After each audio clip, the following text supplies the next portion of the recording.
The word that you just saw on the screen was the Oxford Word of the Year 2024.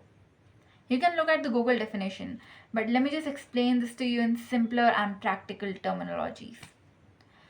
Brain rot is basically when you're stuck in this loop of doom scrolling, and the moment you put down your screens, you have this mental fog and,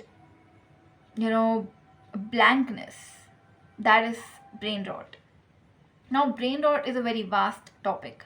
How it works and how do you get it and what is causes, symptoms, and how to overcome it. If you want me to make a separate video on it, comment down and I will make it. I'll deliver for you guys.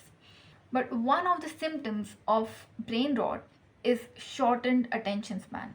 Researchers have shown that in the last 2 decades, attention span of a human has decreased from 12 seconds to 8 seconds.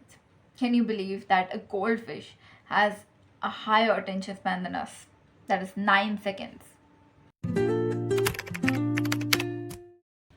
Hi, I'm Anjali. Welcome back to my channel. This was all about the facts and intro for this video. Now this video is segmented into 3 parts. First is the signs. How do you know when you have a low attention span?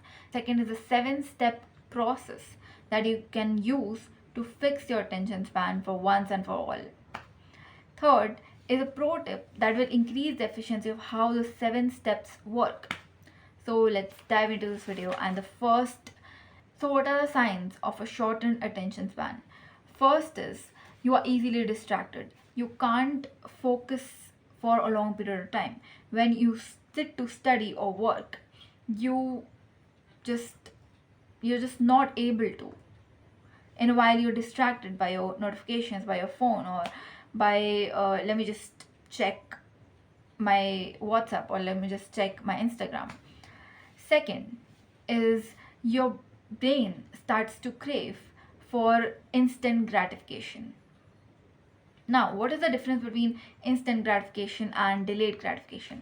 Instant gratification is when you are not putting it much effort and you still get that dopamine hit. Let's say when you scroll reels, when you are watching a movie, you get that instant gratification. Delayed gratification is when you put in efforts, like you read a book, you go for a run, you go for a walk, you exercise, and then you get that slow release of dopamine in your system. That is delayed gratification. So, when you're just struggling to do the task that will lead to delayed gratification, that is when you have shortened attention span. Those were those 3 signs. Now, let's quickly get into the steps. So, the first step is to manage distractions. Now, there is this thing called neuroplasticity. That is the capacity of your brain to rewire itself in stimulation of your experiences, or basically your repeated actions. That means that when you keep checking your phone between your study sessions or getting distracted by any other thing, your attention shifts. And when that happens again and again and again, your attention reforms itself, your attention span shortens.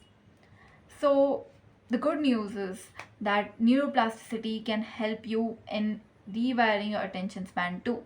That is, if you want to lengthen it, that means you don't have to check your phone between your focused hours. Now, this is not as easy as it sounds, and you need entertainment or rest throughout your day. It has got to be balanced, right? So, what you can do is use it as a reward system. Tell yourself, if I complete 60% or 70% of the goals for the day or the to do list for the day, I can watch an episode of my favorite series.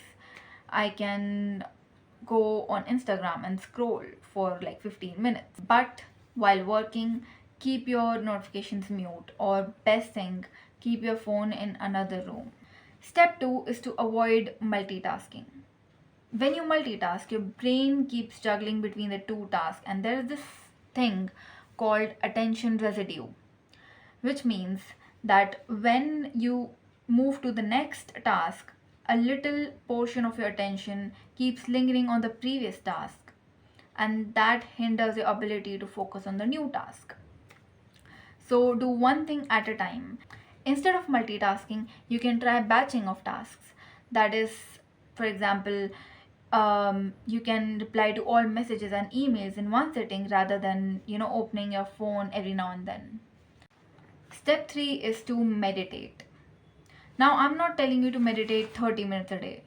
Start small, like 5 minutes, like I did, and then increase it to 10, 15, or maybe even 20 if you like it.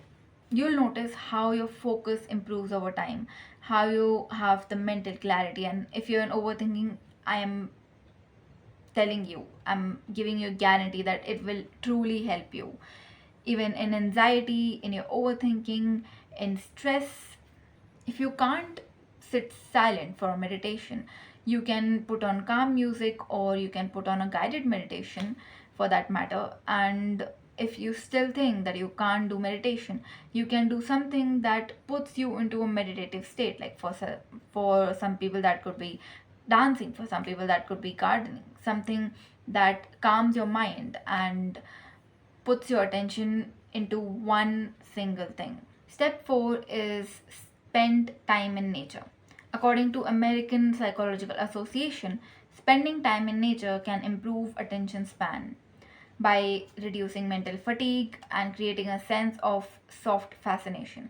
Now, I will leave all the research papers in the description proving that whatever I'm talking in this video is right. You can check that out if you like to research things and you're like a nerd like me.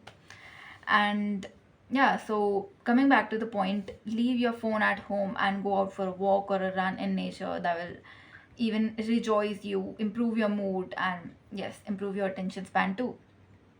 Step 5 is mindfulness. Now, many people confuse mindfulness with mindfulness exercises, that is like guided imagery or guided meditation, mindfulness meditation, and body scans, etc.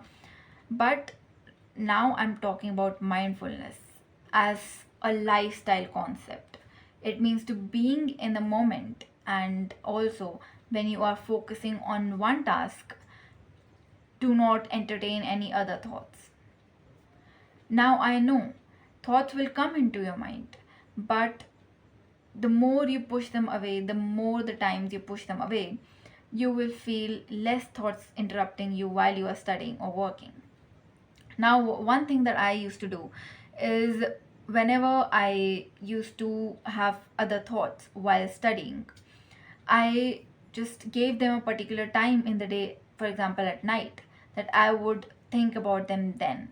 If it's something important, I would scribble on a sticky note and then I would keep it on the side and focus on my studies.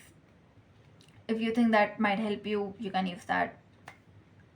I hope that helps you. Step 6 is to train your brain by games or exercises that will help you with your attention.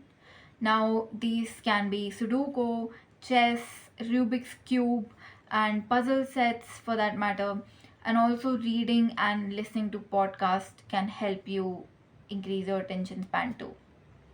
Now, step 7 is deep work.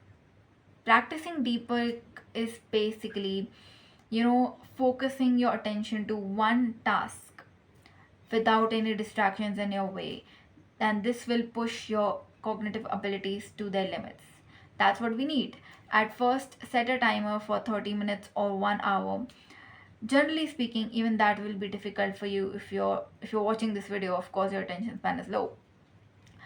And yeah, that will be difficult, even 30 minutes in the beginning.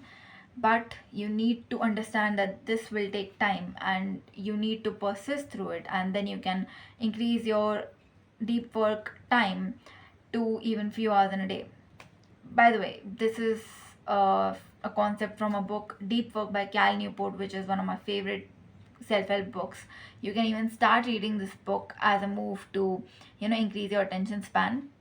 The most important part of this video, the final and the most important cue that I promised in the beginning of the video, the third part, that is repetition.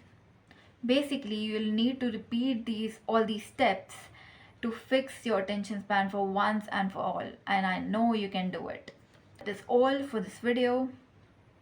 Be happy and healthy. Bye bye.